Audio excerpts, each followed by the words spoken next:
PeeMonster to participate in the 20-question starving artist tag response.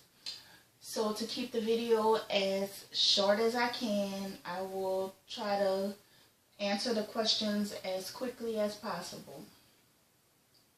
I have a few watercolor pens that I would like to fill, so I figured I would work on that while I was answering the questions.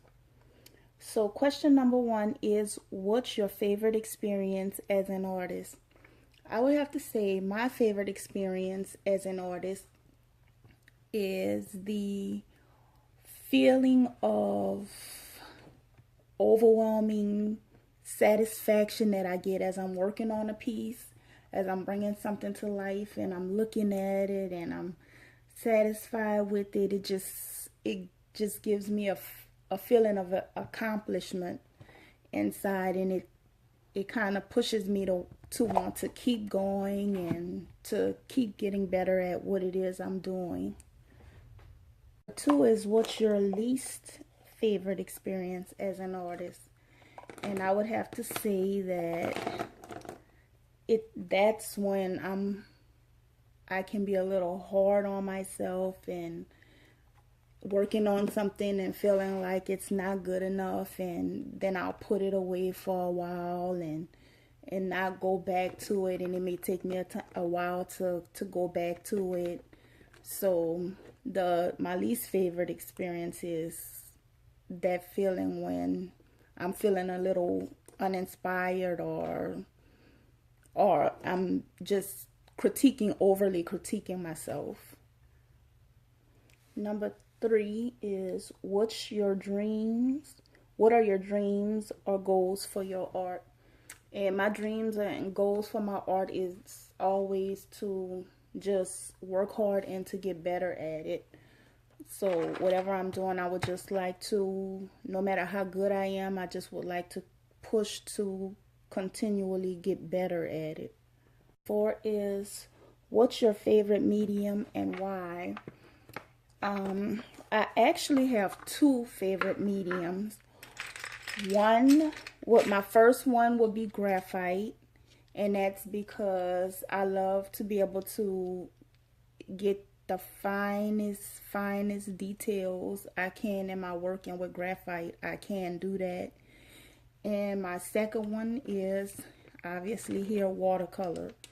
Watercolor to me is different. It's almost like when you're listening to music flowing in your ear. That's the way I vision the watercolors, like flowing and dancing on paper. And it's just, to me, it's visually beautiful. So that's my 2 favorite mediums. 5 is, what inspired you to do art and why do you love it? And I would say just simply working with Crayolas when I was very, very young. It inspired me to want to just create art. An example of that would be, I would work with, I would take index cards.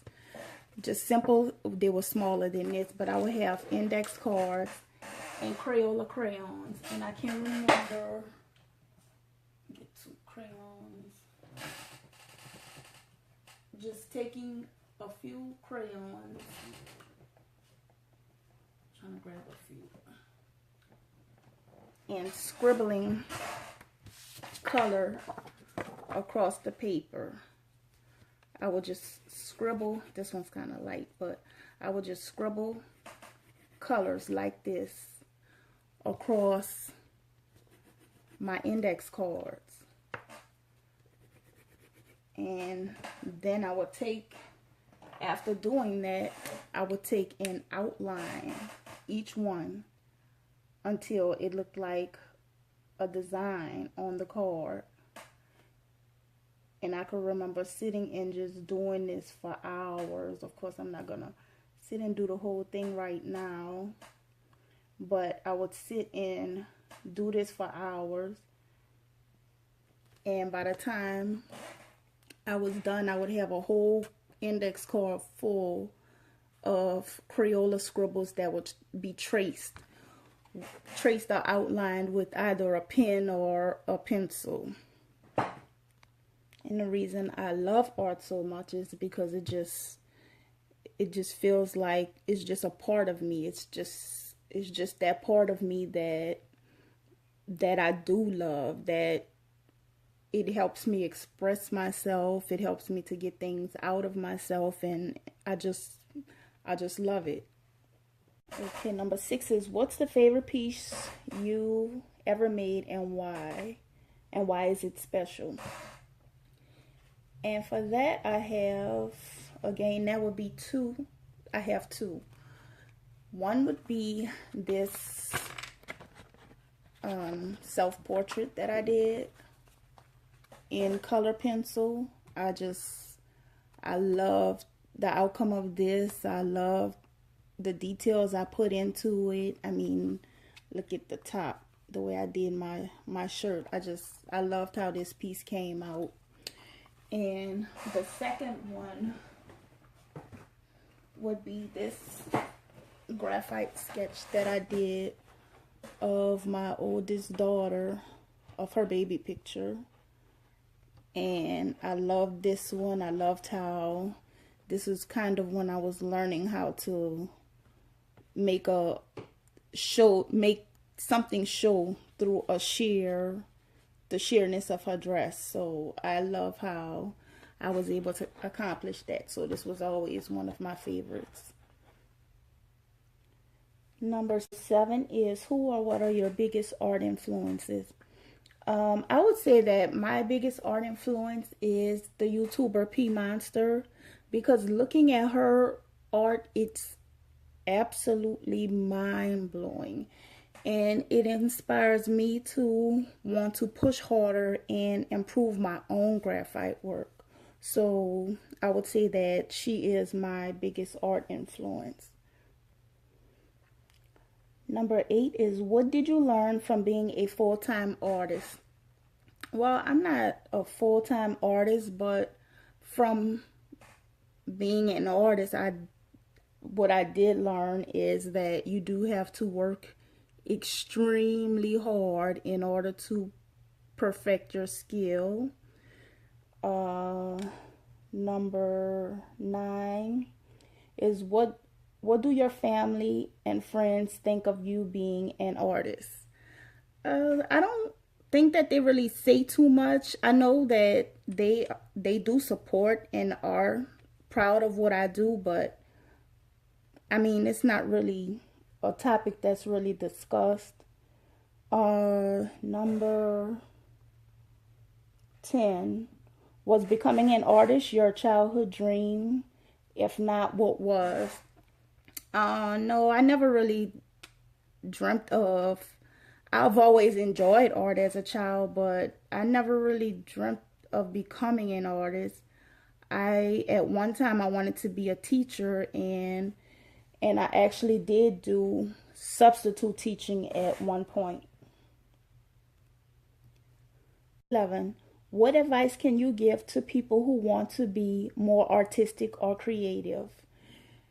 I would just say to set just a little bit time to the side, just to focus on, if it's something that you're interested in, just set a little bit time to the side, whether it's just 20 or 30 minutes, to actually practice the skill. I mean, just practice. Number 12 is, were you supported to pursue art as a child? I would have to say yes, because I can remember, like, for birthdays and Christmas, my mom always purchased something for me that had to do with art. So yes, I was. Number 13 is, do you make money off of your art? And right now, no, I don't make money off of my art, and anything I produce currently, I mainly do it as gifts. Number 14 is, what do you want to improve on, aspire to be with your future art? I would say I want to improve on everything because I feel like there's always room for improvement and there's always room to get better and to grow. Number 15, what feelings do we try to express in our art? Well, the feelings I try to express in my art is happiness. My main, what I like to really draw is realism. So, I mean, I like to focus on happiness when in my art. Number 16 is, what is your favorite thing to paint and why?